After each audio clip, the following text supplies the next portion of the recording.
And I was listening to Coach, and he said, look, I'm sorry, but we found someone who has more athletic intangibles than you. I remember sitting there and just being like, what the heck do I do now? That was the toughest thing for me. It was like, Garrett, why are you doing this? And I'm getting these nerves, anxiety. Like, I don't want to, almost to the point where it's like, I want to go home. Like, I can't wait till this is over. Having that and knowing if you don't put in the work, you're not going to get the result that you want. Welcome to the Grit.org podcast with Colby Harris and Brian Harbin. In these episodes, they speak to top achievers in athletics and business to understand the habits and mindset they apply in order to build more grit.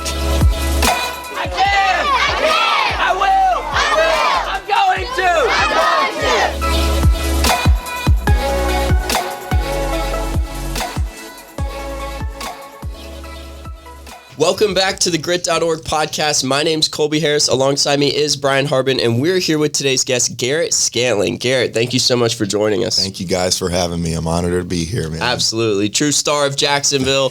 Garrett grew up here in Jacksonville, attending Episcopal. He's now an Olympic athlete representing the USA. Garrett competes in the decathlon. He finished fourth at the 2021 Tokyo Olympics and has won multiple national championships. He's one of the best in the world at what he does, and we have him here today to discuss his story of athletics, growth, and grit. So you see him here already in the Jags sweatshirt. We're really excited to discuss that. Tell us just a little bit about growing up here and what you love about your hometown. Honestly, I'm born and raised here in Jacksonville, man. I went to Episcopal for high school, Hendricks Avenue Elementary School. So I'm a San Marco area guy. Just always loved the Jags, always loved sports. I think from a young age, my dad was the one that kind of instilled that into me and my brother. I have a brother who's 3 years older than me who actually was a baseball player. He played at Florida State and then went on to play in the minor leagues. But sports has been huge for my life. And Jacksonville is a very diverse area for sports. I mean, you can do whatever you want here. And so it's been a blessing to grow up here and a blessing to be back here, too, at the same time. So. Yeah, so tell us about some of those early sports you got into. What sparked the passion for sports for you? I think it was, my first love, I think, as any American quote-unquote athlete is football. I think my dad instilled that into me from a very young age. I did Pop Warner from 5 years old on. That was always my main sport, and I grew up playing baseball. So baseball was supposed to be my second sport, everything, but they would always throw me in center field, and I don't have the attention span for that, so I'd start doing cartwheels, spinning around, doing whatever I wanted. And so sixth grade, my English teacher at Episcopal said, hey, I want you to come out here and try pole vaulting. And they put a pole in my hand, and it was just something that was so different that I think that's where it kind of started, that I wanted to do something that wasn't ordinary. I wanted to do something that was a different path. And I knew my brother had baseball. I knew my dad was always a football guy. But if I made my own story in track, I think that would make me feel more fulfilled. So that's exactly what I did. Yeah, that's super cool. And you said you have a 6'8" brother who played college baseball. I have two older brothers, so I know what that whole situation is like. What role did that play growing up in your sports and kind of that rivalry, so to say? Yeah, so that's, I mean, you understand it. It's a friendly rivalry. But at the same time, it was always that way until I got to track. I mean, Hunter's my brother. You put him on a track, he wouldn't know what the heck to do. And so that's why he was always my biggest supporter. I say it to this day, my brother's my favorite person in the world, just because of how kind, how much of a leader he is, and he sets by example. I mean, he actually got married a couple weeks ago, and I had my best man speech, and it was all about that and how he just sets by example without forcing it. And so having that older brother and just being able to see him go through the recruiting process, see how hard it was, go on these official visits, it made my process that much easier. Now, that's not to say that it wasn't hard, because I signed to go to Georgia May 2nd of my senior year, so it was all late and everything was wild. Maybe we could talk about that later, but having an older brother to kind of pave the way for you is I mean, it's super important. I totally agree. Being the youngest too, you're able to pick up a lot of the nuances, which I think is huge. Kind of like things that they probably wish they knew when when they were your age. But like you said, taking a quick back pedal, talk a little bit more about coming in high school. So you picked up your first pole vault in 6th grade, I think you said. So tell us a little bit more about moving into high school and how you kind of shifted your focus and eventually started to get recruited. So I'll be honest. I'm going to be completely honest with you here. 9th, 10th grade, I was not serious about athletics. I was always athletic. Don't get me wrong. I was very coordinated. I had the background of the Pop Warner and all the developmental sports. But I never really took it seriously. There was always something else that was in the way, something that was distracting me. And it wasn't until I actually sat down with my brother, and he was still at Florida State, and he was like, look, we have talent. And talent isn't enough to get you to where you want to go. You have to actually apply yourself and put in the work to get out what you want. And from that moment on, and that's why I say he's one of the biggest inspirations for me in my sports career, because it was almost like it flipped a switch. And it was like there are so many people, especially nowadays in high school athletics, with social media, with the access that the coaches have to it. It's so hard to get recognized. And I was kind of right on that cusp where it wasn't quite so much social media. So as long as I put in the work, I actually emailed a bunch of coaches. I actually just kind of got my name out there, and it all worked out just because I kind of took it seriously. And from junior to senior year, I'm in the weight room all the time. I'm doing this extra work. I'm seeing trainers, and I have a bunch of trainers who are athletes and friends. So it kind of worked out that way, but it was definitely a process, man. And it also took me growing. Like I told you, I was 5, 6, and 10th grade. And so once you start getting the physical attributes behind you, it makes it a lot easier. Yeah, a little luck in your favor on that. Thanks, Pops. Exactly. Grow me a little bit. Exactly. Well, and I love hearing that about your brother and the inspiration he was. And it's neat, too, that you were able to kind of carve your own path through a different sport. Right.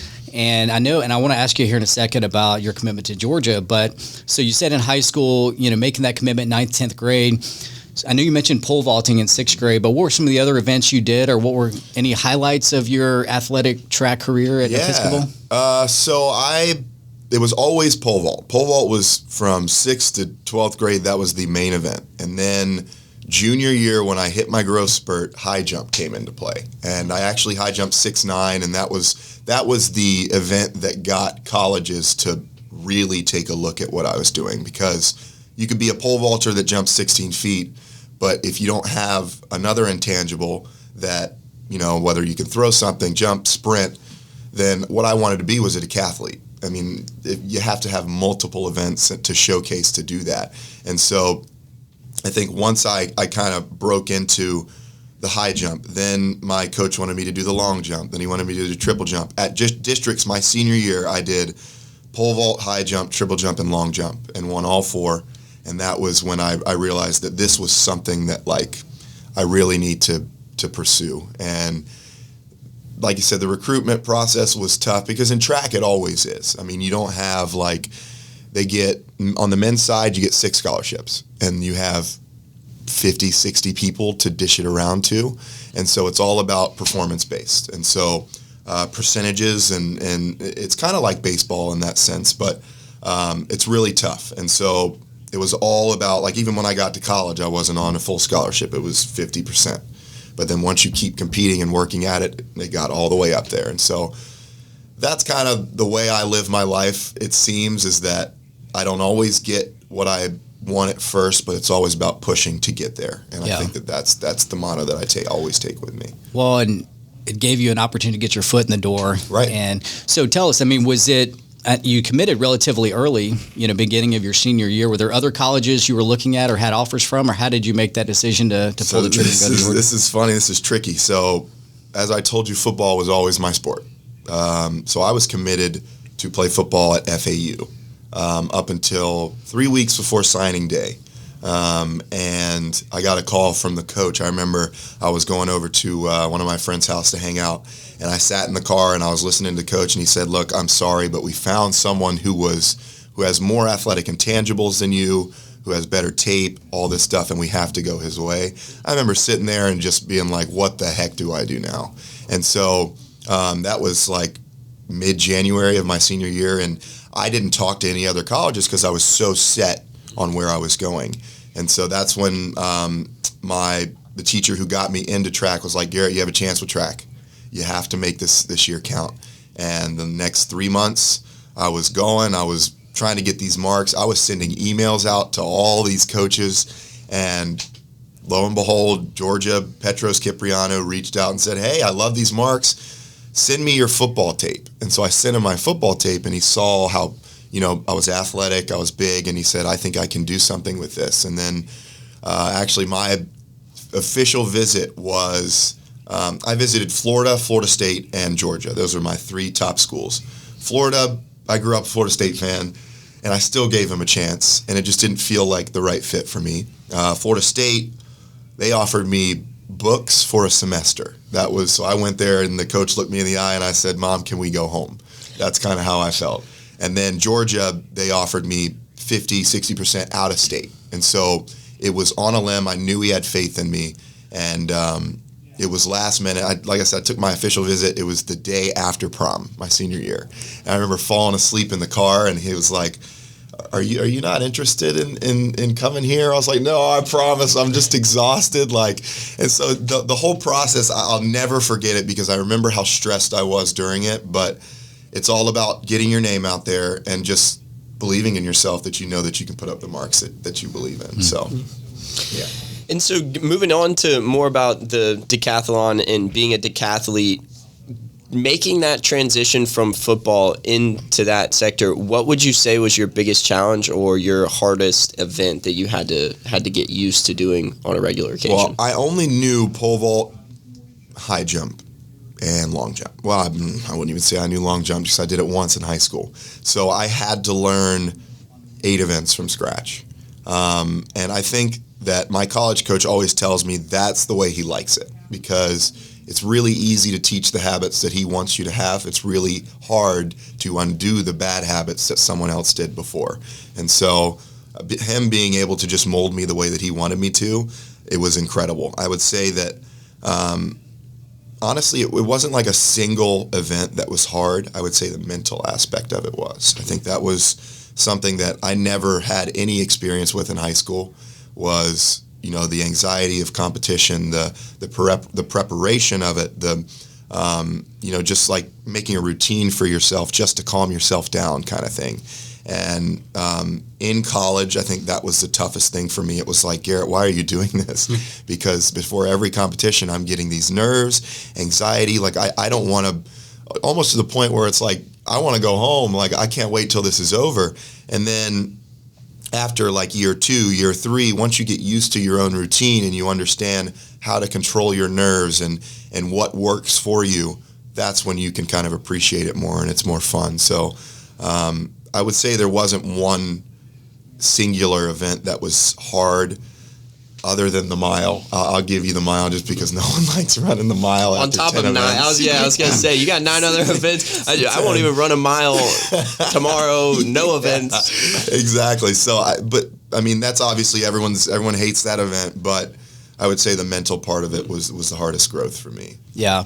And I want to ask about it. It's funny, too. I've actually met Petros when I was coaching tennis at Episcopal. Yeah. I know he actually works there now, too. I know he's big on drinking a big glass of water as soon as you wake up. Exactly. Get those muscles loosened up. But so for those that don't know about the decathlete, obviously, 10 events. Give us kind of the bird's eye view, because it seems like just logistically it's a challenge trying to manage training for each of those and then making that shift, especially in the middle of a competition, and forgetting the past. I know you mentioned the middle part. So give us kind of the bird's eye view of some of the challenges of being a decathlete. Yeah. So I'll go through the events. The decathlon is the 100, the long jump, shot put, high jump, 400. That's day 1.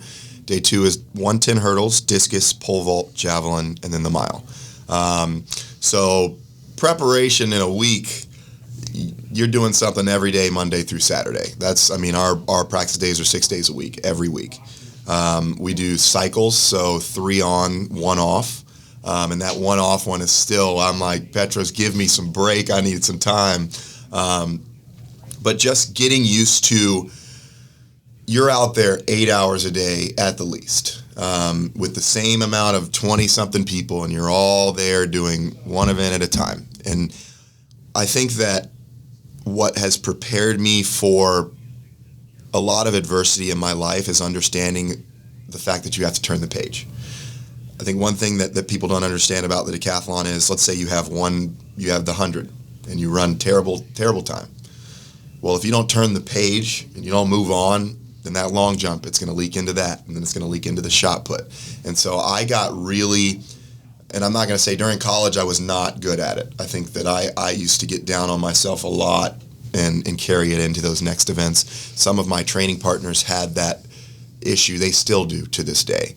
And so when I was probably about 23, 24, something switched, and I said, all right, I'm just going to control what I can control, and I take it event at a time. No matter what happens, I move on to the next. If it's terrible, if it's great, if it's incredible, I'll celebrate for a second. I think most of my pictures are outbursts, me screaming. So that was also something that I realized, that if I let out the energy that I have inside of my body, I can move on from it.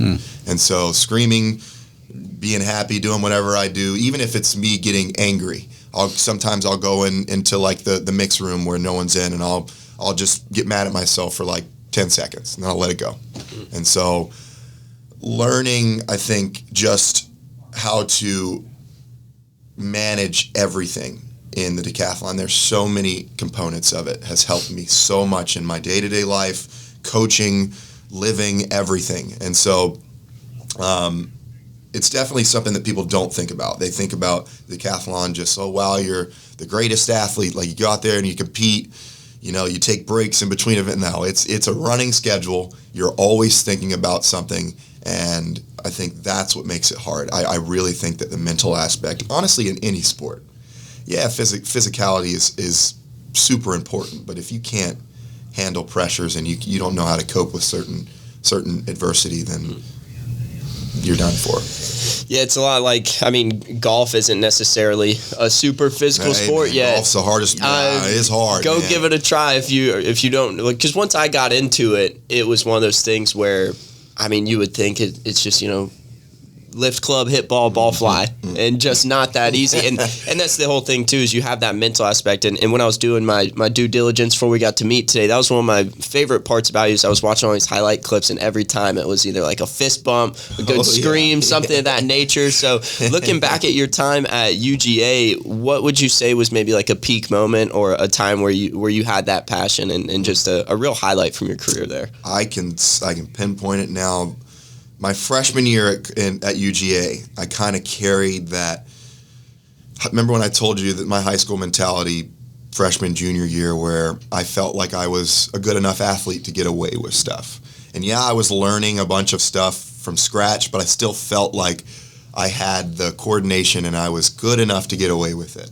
And so sophomore year, a guy named Michael Weibo, he is Estonian, so European, came in, completely changed the culture. I'm a very competitive person, and so we were doing the same thing. He's the same age, just 1 year younger than me in school, and so I felt like I needed to be as good, if not better, than he was. And he came in from the first day, and Estonians and Europeans, they have a different type of work ethic when it comes to like the details.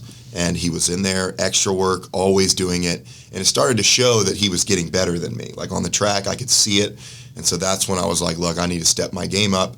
And that completely changed the culture for me. It changed the culture for Georgia decathlon as a whole, because me and Michael were the first ones to kind of create a culture where you come in here, you know what's expected of you. You're the best of the best. You work like the best of the best. And I think we won 9 SEC championships in a row, and that was after I graduated. So even the people that came in created that culture. And so Michael is definitely, I owe a lot to him for my career and kind of stepping myself up and stepping my game up. So that'll be my pinpoint. Can you share with us a couple of those ingredients you feel like you guys did to change that culture? It was honestly, it's nothing that like I can pinpoint. It's honestly something that, like I said, my competitive nature and me understanding that I could I'm a very visual learner. Whenever I see something, it always clicks in my head. So when I saw him throwing further than me, when he's not as big as I am, when I saw him jumping higher than me, when he's not as powerful on the legs as I am, I knew that he was doing something different. And that something different was when I was at home on the sticks playing Call of Duty, when I was hanging out with my friends, going places, he was in the gym. He was, even if he was at home, he was watching videos. He was doing all these intangible stuff that you're supposed to do to be the best of the best.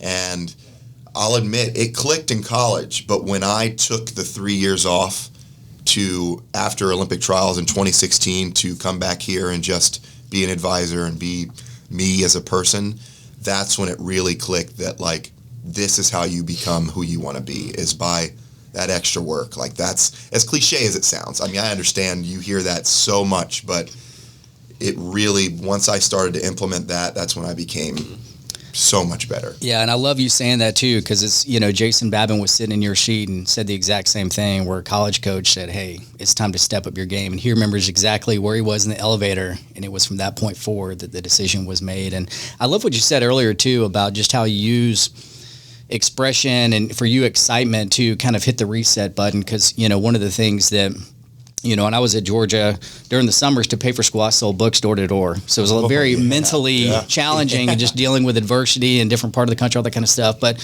one of the things we always said was action cures fear, you know, and how much the way that you use expression can actually affect emotion. So it seems like you applied that with sports. And so tell us, okay, so you graduated Georgia, and tell us about that next step, because obviously you wanted to go to the Olympics. Tell us about that, that next phase. So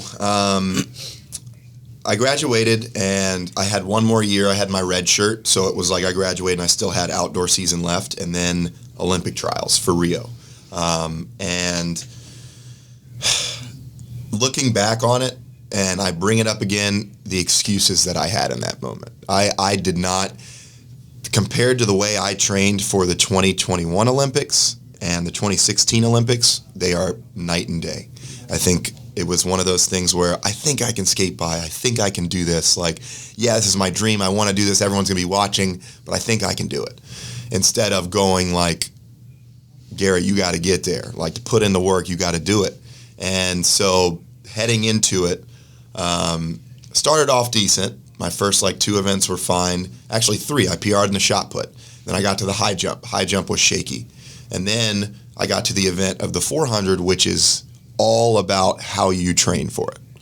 And I paid the price. I mean, I got halfway around the track and the monkey hopped on my back and I was running backwards. I mean, it was bad. And so it's actually the worst time to this day that I've run.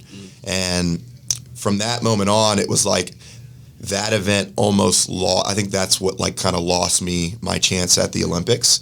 And I retired from track. I think so. I came in 4th. They take the top 3 to Rio, and I came in 4th by 40 points, I think is what it was. So that's about 6 seconds in the mile.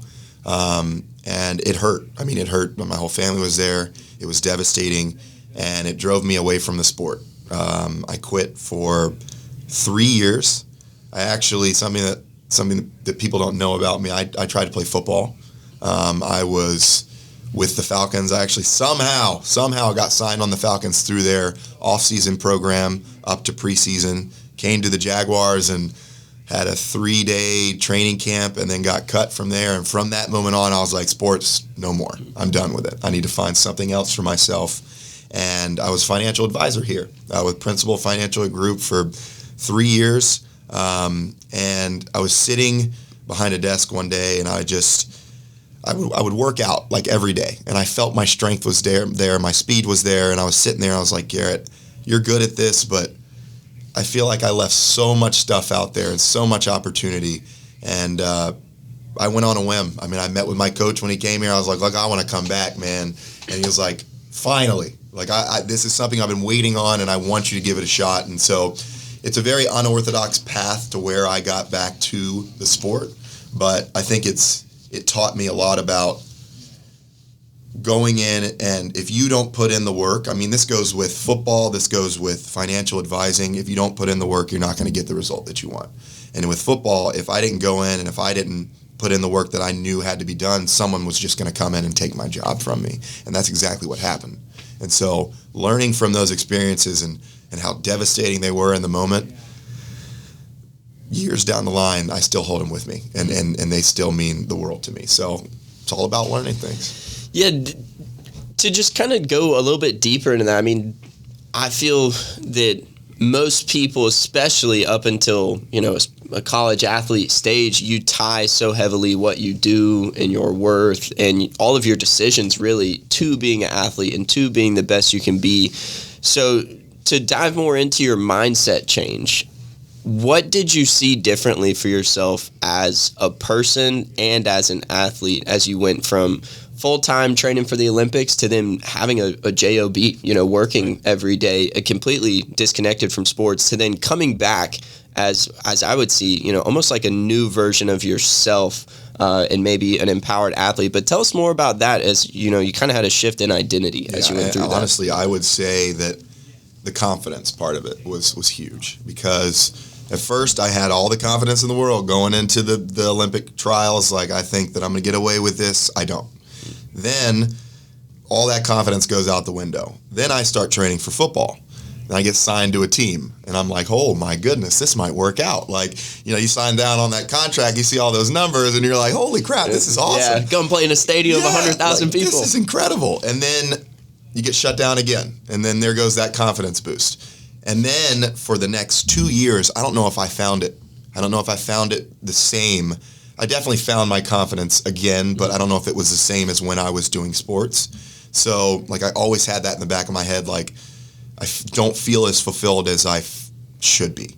And so when I came back to track, and the second time, and I started preparing, I think it was more so of the preparation that made me so confident in myself.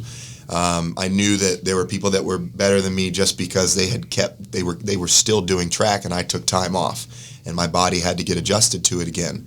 But the preparation that I put into it, the first 3 months of coming back, my coach made me practice on my own. No one else out there, just me. He gave me all the workouts. He said, Garrett, if you're going to do it this time, you're going to do it right. And so having that, and knowing that I could do it on my own without anyone around and finish every single piece of that workout, it gave me the confidence back that I needed.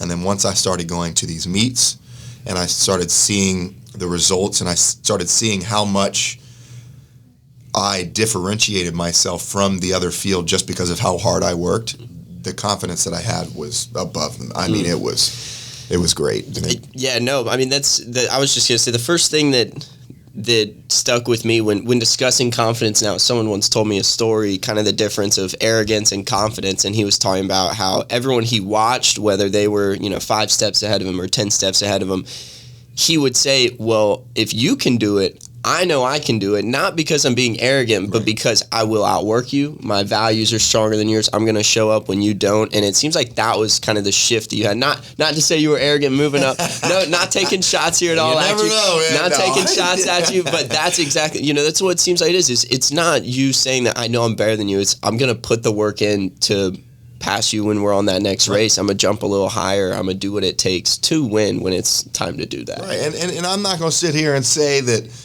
the screaming and the emotion isn't a little bit of my arrogance coming to I'm going to say that when I scream and when I am very energetic and in a competition, people do see that as arrogance sometimes. They do. I mean, that's just how it is. If I throw really far and throw further than people and I'm sitting there screaming, I'll turn around and some people in the crowd are just like looking at me like that, but then others are screaming with me. And so it just kind of depends on how you look at it and the way that I explained it to you. In my head, it's all about, it's personal for me. It has nothing to do with I'm trying to get in your head. I'm trying to get in your head, show you that I'm the man. No, it's all about regulating my emotions, because I am I have ADHD.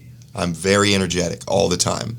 And, actually, that's one thing that I wanted to bring up was the ADHD in preparation for meets is huge, because I'm able to not only just preparation, but when I'm in the starting blocks, I don't get nervous anymore. And that's something that I'm really proud of myself of getting to, is because many people, when they're in the blocks, they're shaking. I'll turn to the right, the left, and you can hear people breathing, shaking. But what I do is I hyper-focus on something, which is an ADHD component.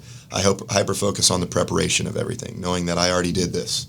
And the only thing I can do now is execute.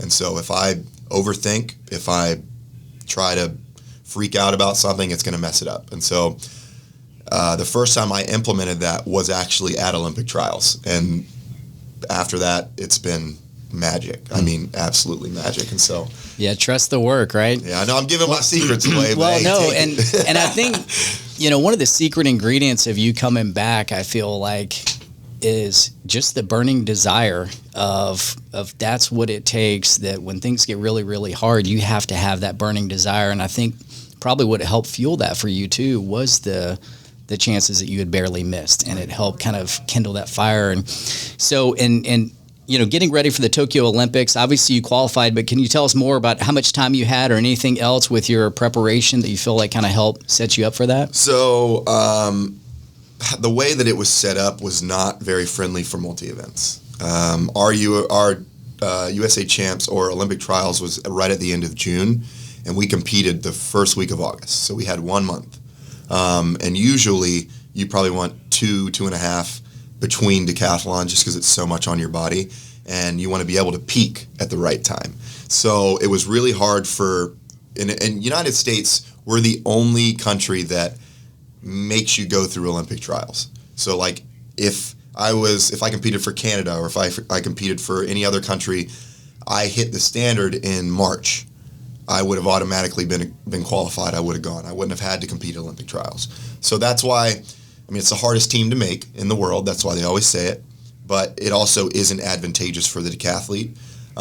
So we had a month to get ready. I came back here, and since Tokyo is so humid, the climate was just like Jacksonville was actually a lot more humid. But still, I trained at UNF for a couple weeks, and my family, they had a bunch of going away parties for me, and just tried to show how much support I had here, because I couldn't bring them with me. No one was in Tokyo with me. So, but yeah, the preparation was hard, because after a decathlon, for me, I take like 2 weeks, and I need to lay on my butt. I need to do whatever the heck I want to do and just decompress. But I didn't have that time this time. So, it was definitely different, but we made it work. Mm-hmm. We made it work.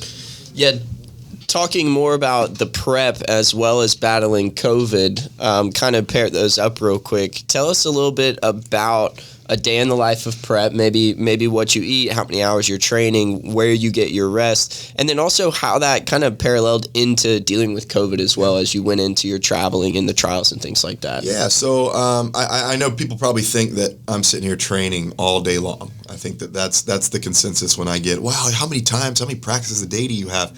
Most of the time, we will have 2 practices a day. One will be, so I'll lay it out, Monday, Wednesday, Friday are on-track jump days. So either Monday we're sprinting and we're long jumping. Tuesday we're hurdling and we're pole vaulting.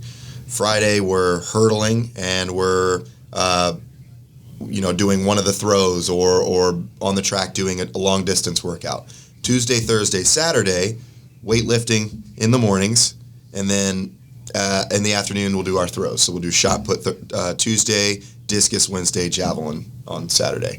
So there's a lot that goes into it, but at the same time, I think that the fact that you're out there doing events, putting in the work, getting ready, I think that's the most important part of it. I think it's really hard to do 10 events and get ready for it if you don't practice like you're ready for it. So I know it's different. It's not necessarily what even I expected going into it. I thought when I got to college, I thought I was going to be like, running maybe twice, 2-3 times a week, not doing something every single day. I mean, it's a grind every day. And when I tell you that the rest weeks when they pop up, it's something that you're looking forward to.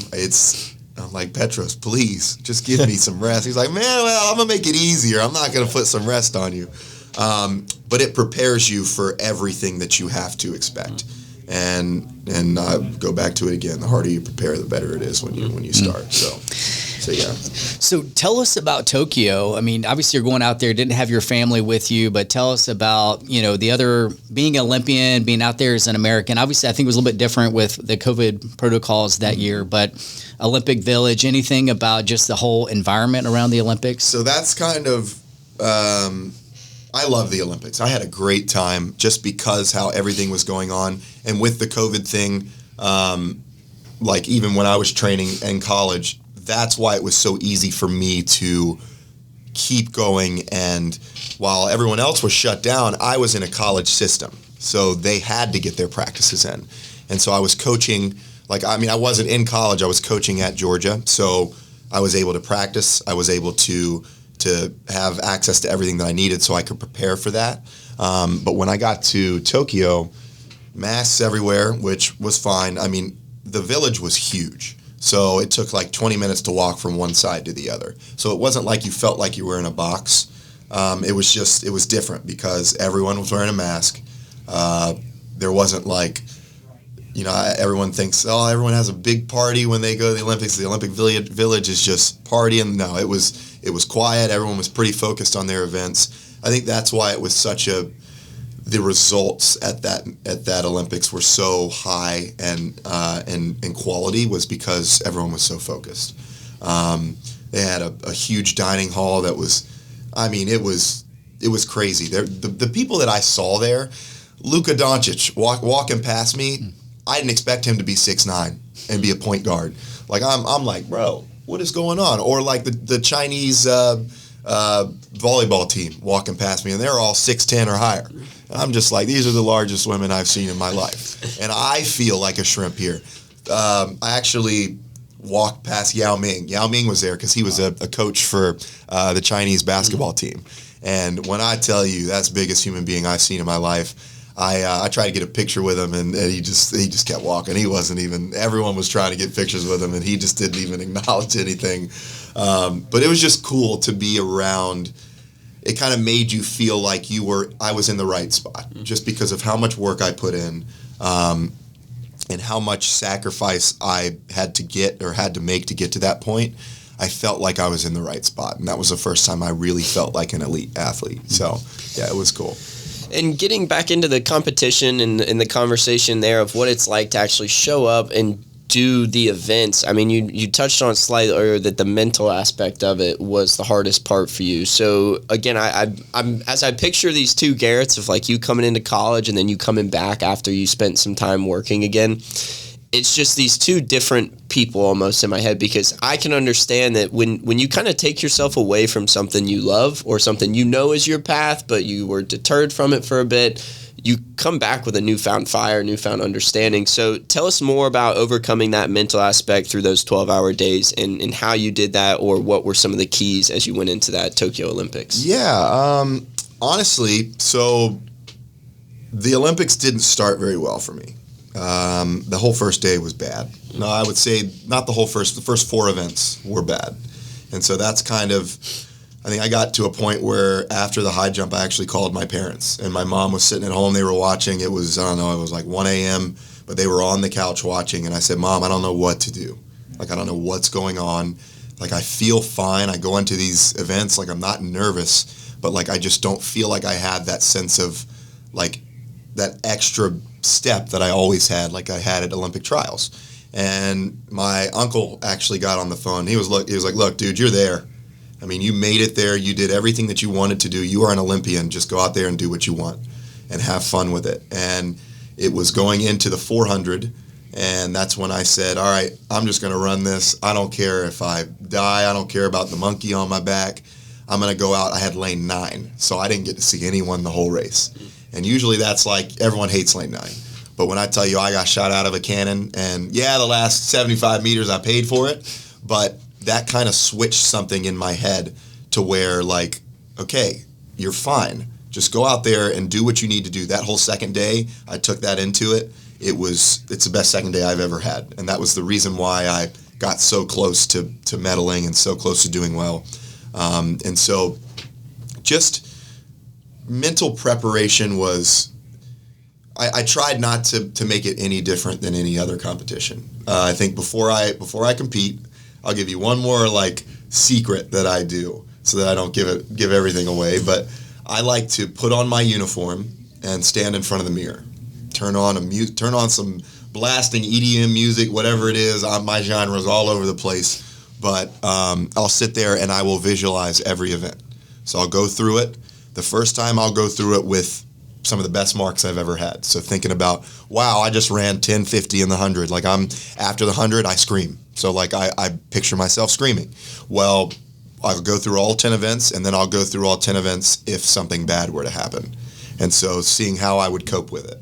And so once I started doing that, I never did that in college. And once I started doing that, I think it was just something where the first competition back in 2020, I was nervous. I was really nervous. And I was like, all right, I'm going to put on everything because I'm so excited to go, and I'm just going to look at myself and I'm going to tell myself what's going to happen. And it worked out. And so I do that. That's part of my routine all the time now. So that's a huge one. When I first started learning more about the mental game, I'd still compete as a surfer sometimes, not at the Olympic level, of course.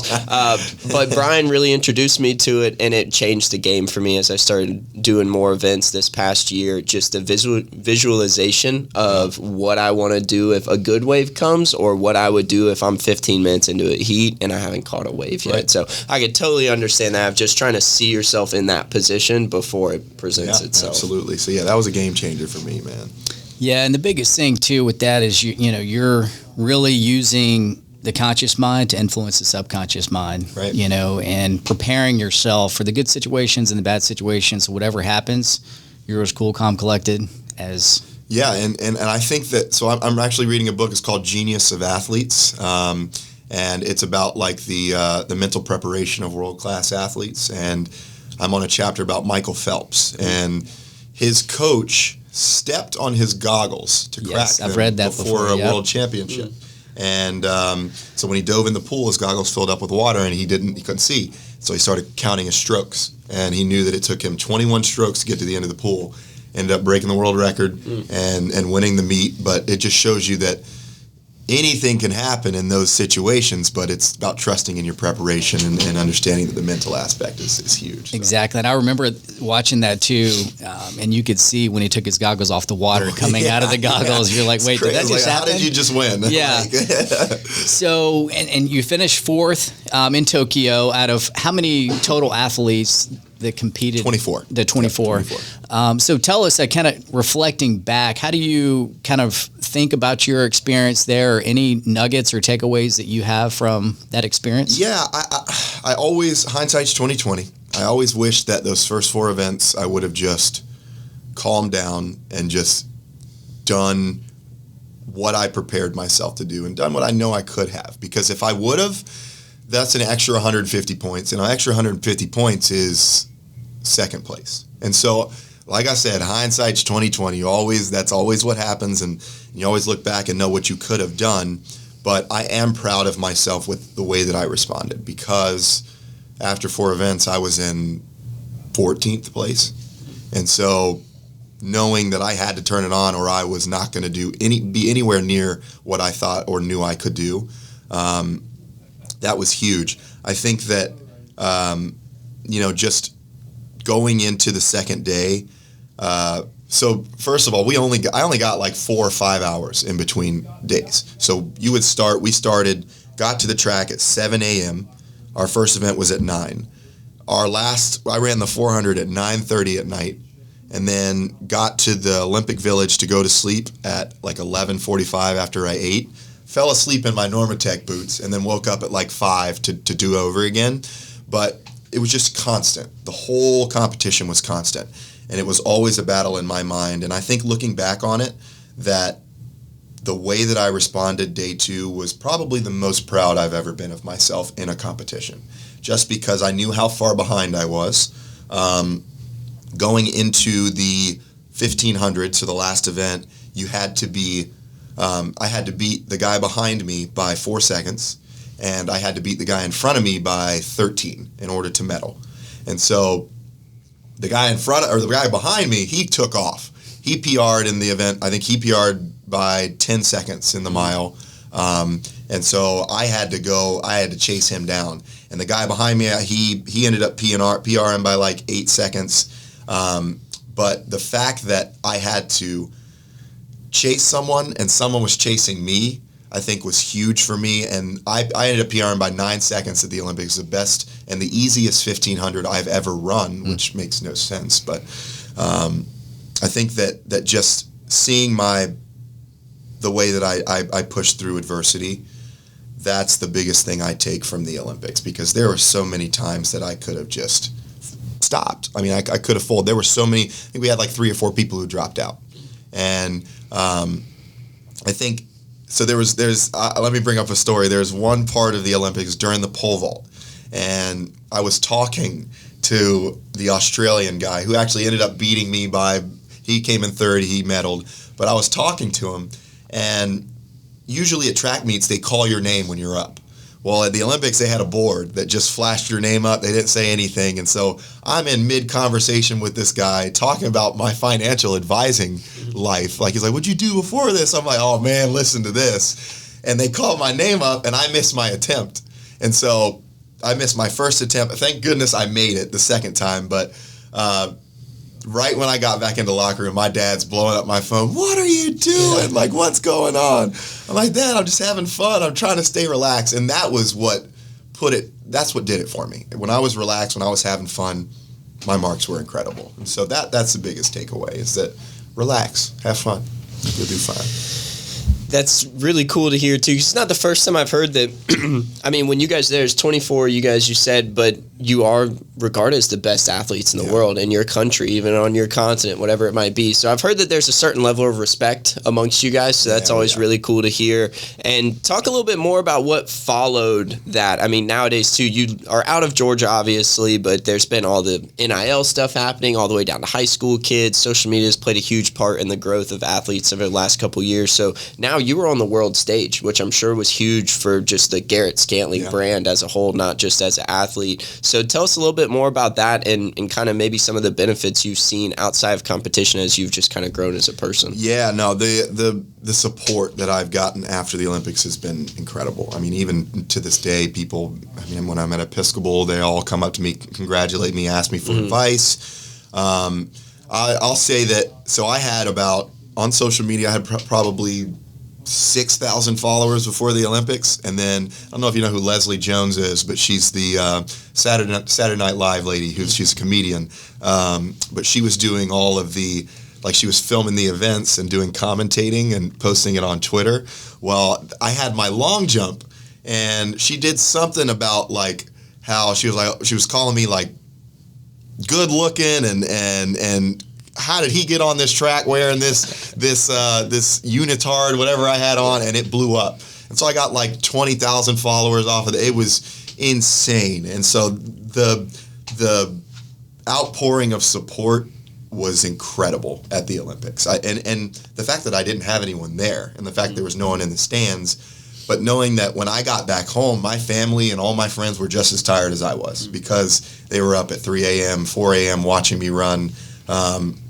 And so that was, I'd say that was probably the best part about it, was just feeling the support that I had from back home, and not just from strangers, but it was just from people who I hadn't talked to since elementary school, middle school. I mean, even Hendrix, my elementary school, put up on their thing, good luck, Garrett Scantling at the Olympics. Like, just that kind of, just knowing that I had that kind of love and support from the people of Jacksonville, it's unmatched, because it kind of segued me into what I'm doing with the coaching thing now, and understanding that I love giving back, and I love feeling the appreciation from other people of knowing that what I'm doing for them is benefiting them. So it's been, I think that I don't know what you say it nowadays, the clout from the Olympics, but it's been overwhelming at some points, just because of the people that I don't know that are reaching out. But for the most part, it's been incredible. And Jacksonville's like the biggest small town ever. Oh my gosh. You walk in somewhere, Garrett, I'm like, oh, hey, how are you?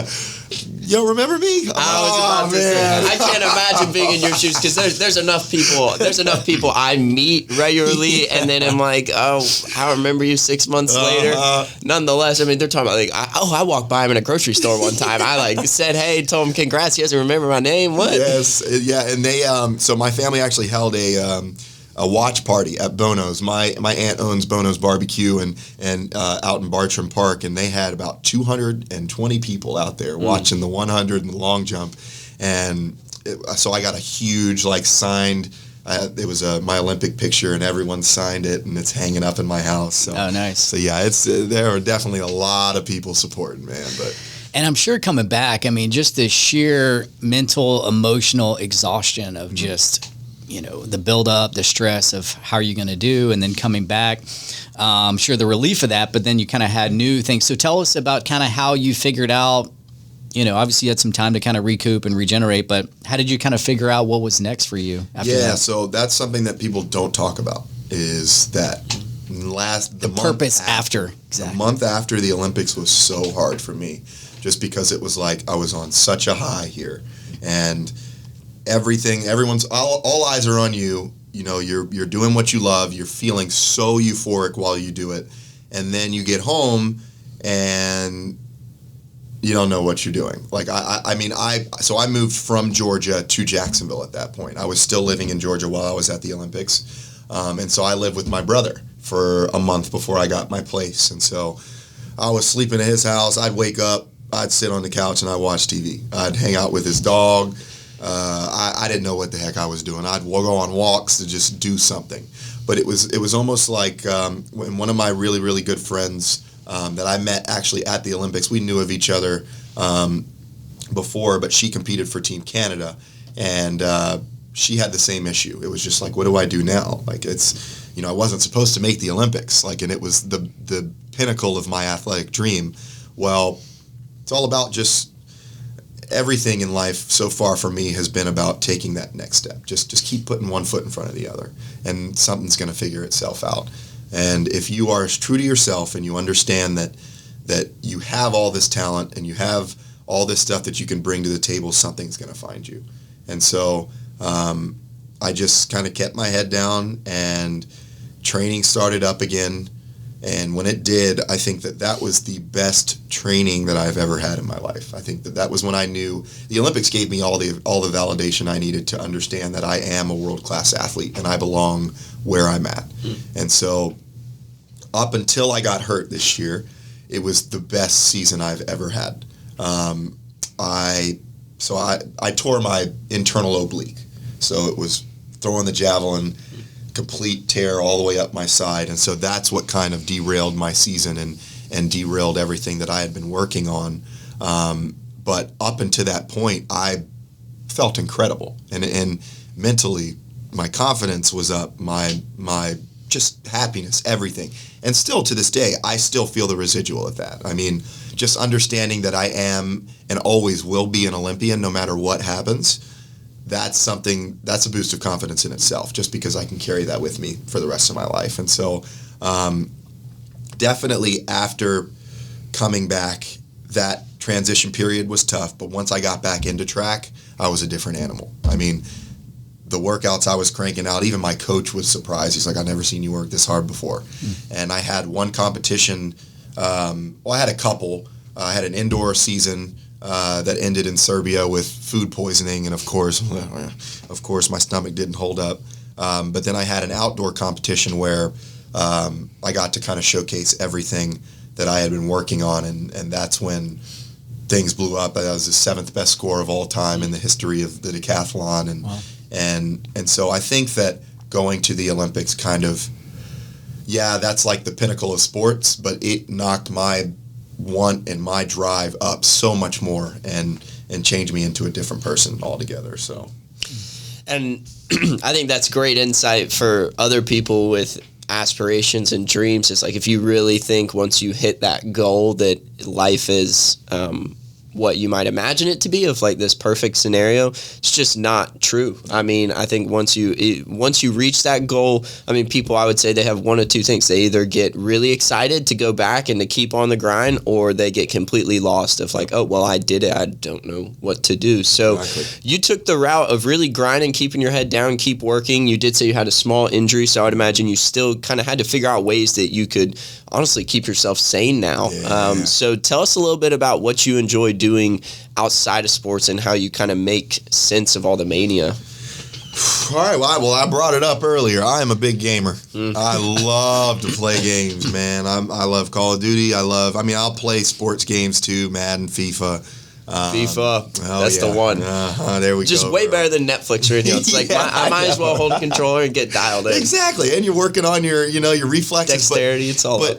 But that's the thing so in track, my best attribute is my start and my reaction. And I used to all my teammates would give me so much crap for playing video games all the time. But when you're on the track, you're exerting all this energy. When you go home, all you want to do is sleep or lay down and relax. And so at least it gives me something to put my mind into. And it actually helped. I believe it helps my reaction time, because in Call of Duty, you're always reacting to something. And so I firmly, and I will always stick by it, that my video game playing helps with my sports and with my athletic. Obviously, if you're sitting there doing it for hours at a time, it's unhealthy. Couple bags of Doritos later. Yeah, exactly. But if you're doing it responsibly and having fun, it gives me a chance to unwind, gives me a chance to relax, and just kind of put my mind somewhere else that isn't so serious and isn't so, my life is always sports. It's always about this. And so when you can change it up, that's always beneficial. Hop on live, maybe get lit up by a 12-year-old or something. That never happens, man. I'm always lighting them up, man. No, I'm kidding. Heck yeah. They got my number nowadays. Yeah, and having that outlet is huge for sure. So I'm curious, just with everything that you've been through and seeing what, sports and especially being a decathlete's done for you, like, what is your why and how do you feel like it is directing your life in terms of just your larger purpose? That's, I would say, I think while I was competing, my why was always either one of two things: proving people wrong. I was always the small person. I was always the one that was running around, that annoying ADHD, just could never stop moving.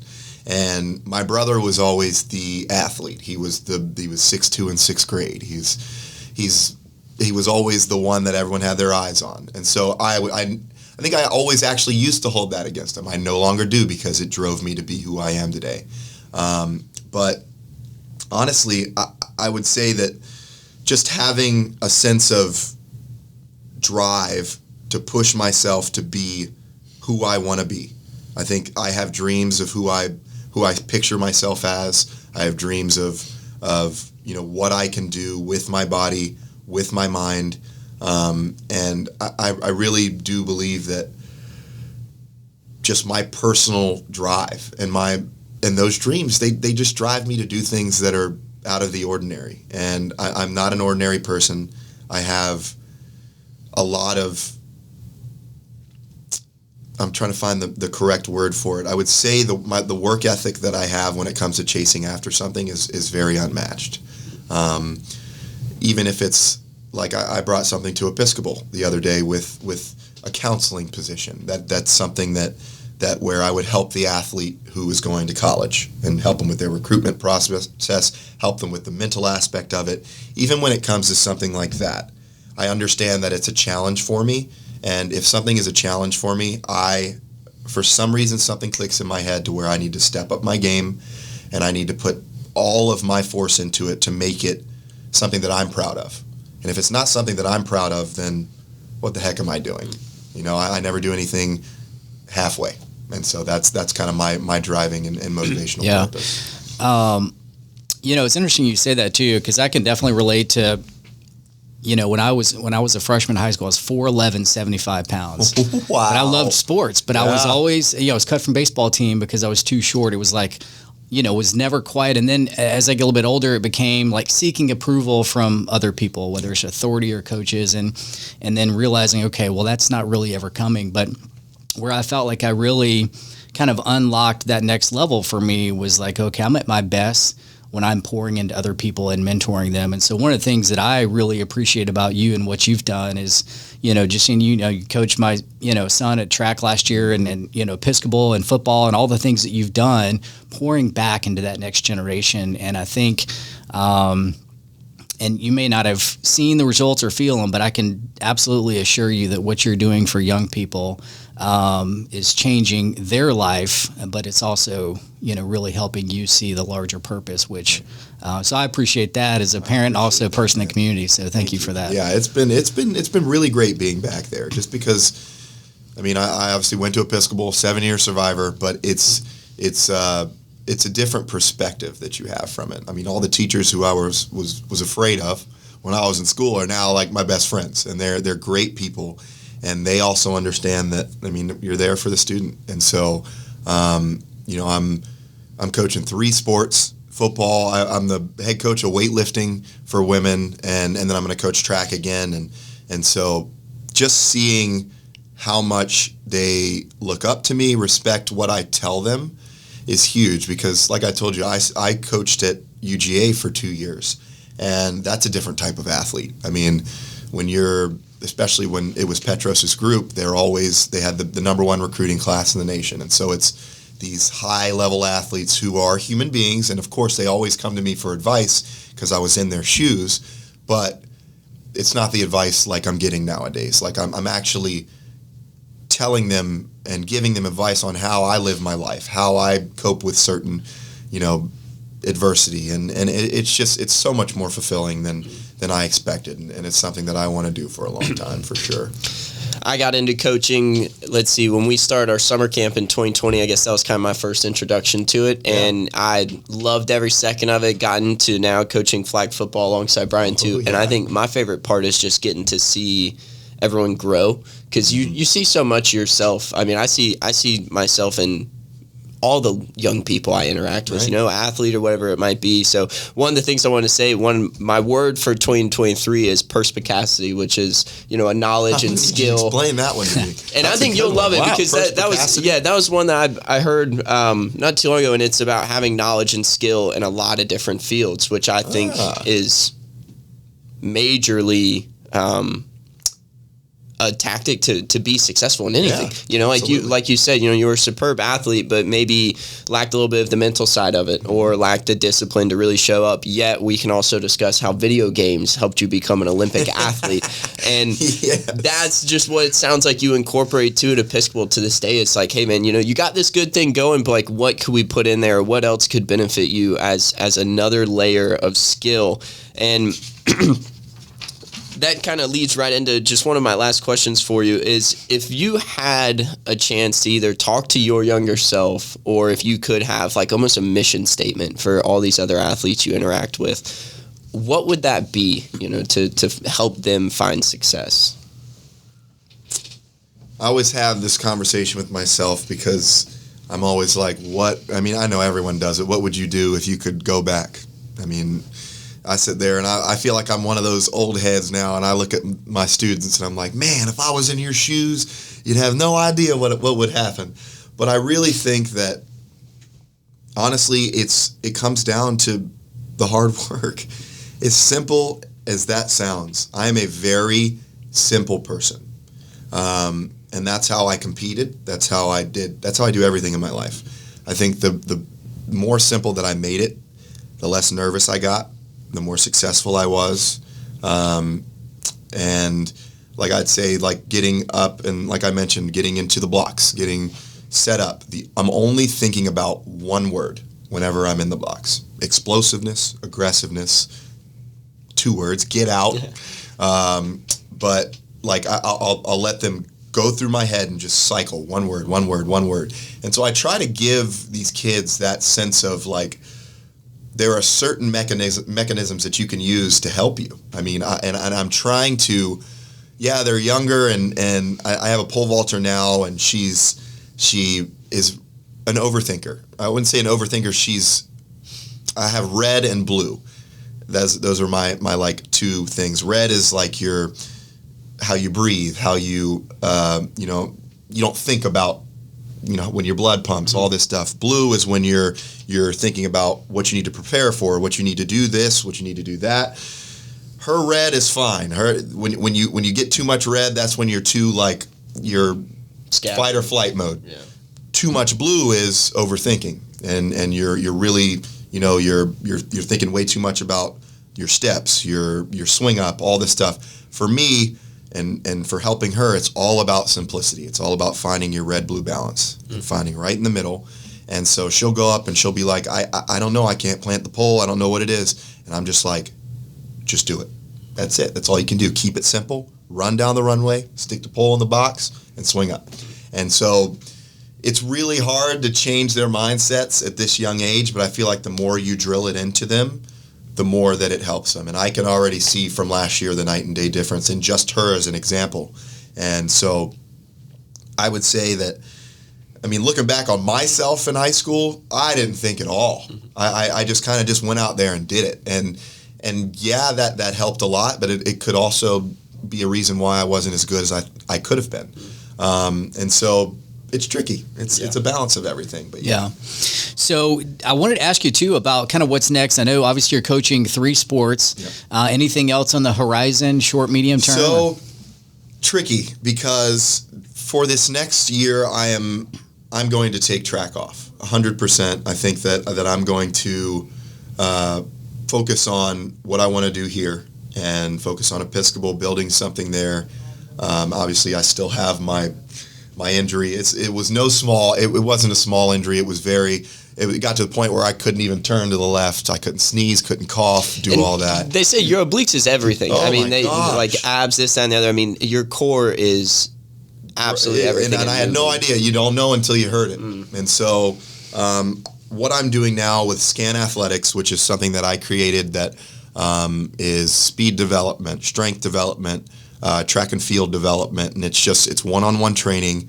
It's adopted after my own coach who brought me through college, everything. It's a very specific workout regimen. And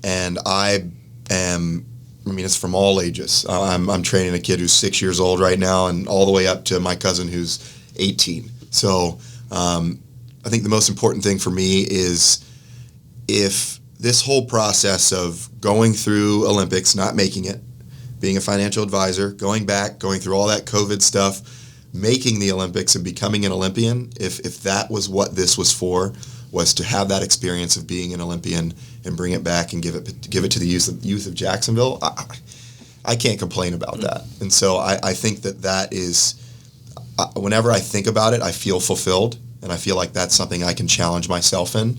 And really, it's just giving kids nowadays the access that I didn't have, and that extra step that I didn't have. Well, you've got 3 clients with my boys, so looking forward to. Cannot wait. Man. And how do if people are interested in signing their kids up for that? So I've got my own website. It's called scantathletics.com, just how it sounds, SCANT athletics.com.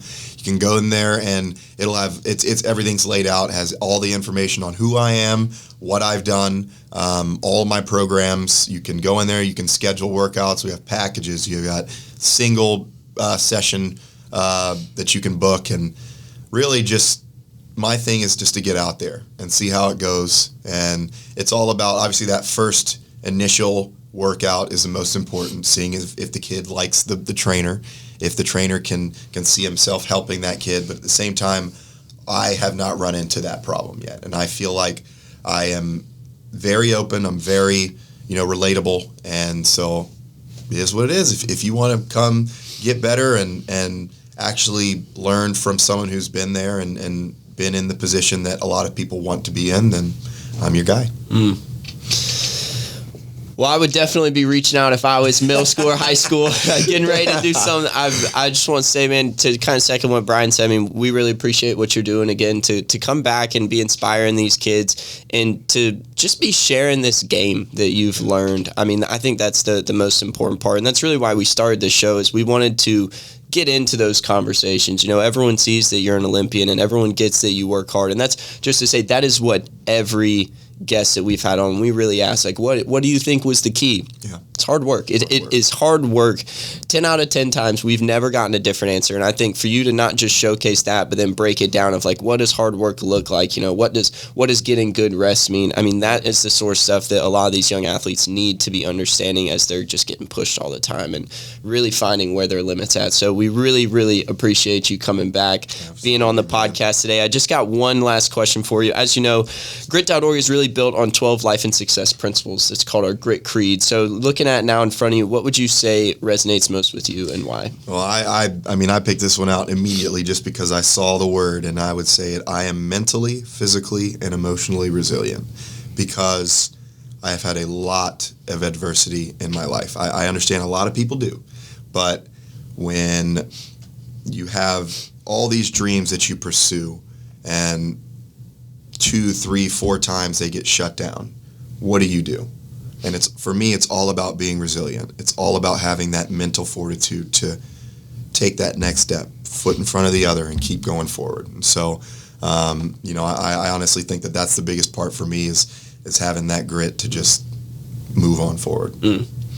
And you've earned that for sure. I definitely would love to say grit's one of those things, man. It's developed. It's like anything else. It's like a muscle. You've got to put yourself in those hard situations. I completely agree with that, man. Absolutely. Well, been a stellar day again having you in. We'll definitely be in touch. We hope to continue this conversation. Thank you again, Garrett, for being here. That's a wrap for the Grit.org podcast. Please check out our other episodes. Leave us a comment. Tell us something you enjoyed about Garrett's story. Share this with someone you think it would resonate with or impact. As always, we appreciate you tuning in for another episode of the Grit.org podcast.